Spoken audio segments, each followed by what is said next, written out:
በዓለማችን ላይ 195 እውቅና የተሰጣቸው ሀገራት የሚገኙ ሲሆን እነዚህ ሀገራት ያላቸው የዋና ከተማ ስያሜም አንዳንዴ ፈገግ ሲያስብል አንዳንዴም ወቸው ጉድ ያስብላል።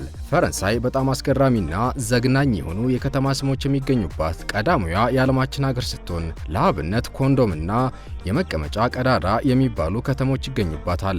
ውድ የአንኳር ዜና ቲዩብ ታዳሚዎቻችን እስኪ ለዛሬ ለቅምሻ ያህል ዘግናኝ ያልሆኑ የተወሰኑ ሀገራትን ዋና ከተሞች ስም ዝርዝር ትርጉም እንንገራችሁ።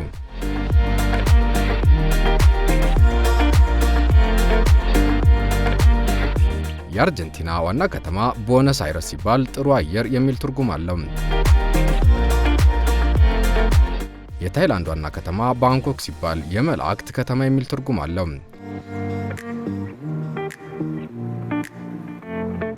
የስፔን ዋና ከተማ ማድሪድ የምትባል ሲሆን ብዙ የውሃ ክምችት ያለበት ቦታ የሚል ትርጉም አለው።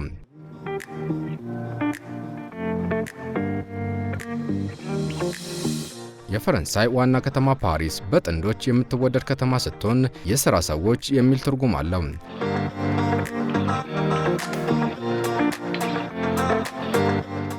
የደቡብ ኮሪያ ዋና ከተማ ሲኦል የሚባል ሲሆን ዋና ከተማ የሚል ትርጉም አለው።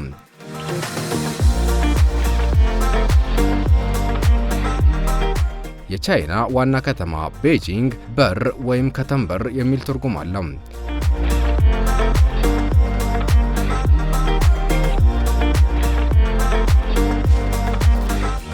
የጃፓን ዋና ከተማ ቶኪዮ ስትሆን የምስራቋ ዋና ከተማ የሚል ትርጉም አላት።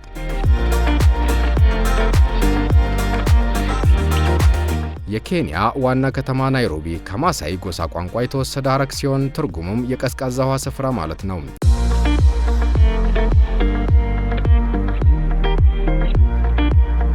የሰሜን ኮሪያ ዋና ከተማ ፒዮንግያንግ ስትባል ትርጉሙም ለጥ ያለ ሜዳ እንደማለት ነው።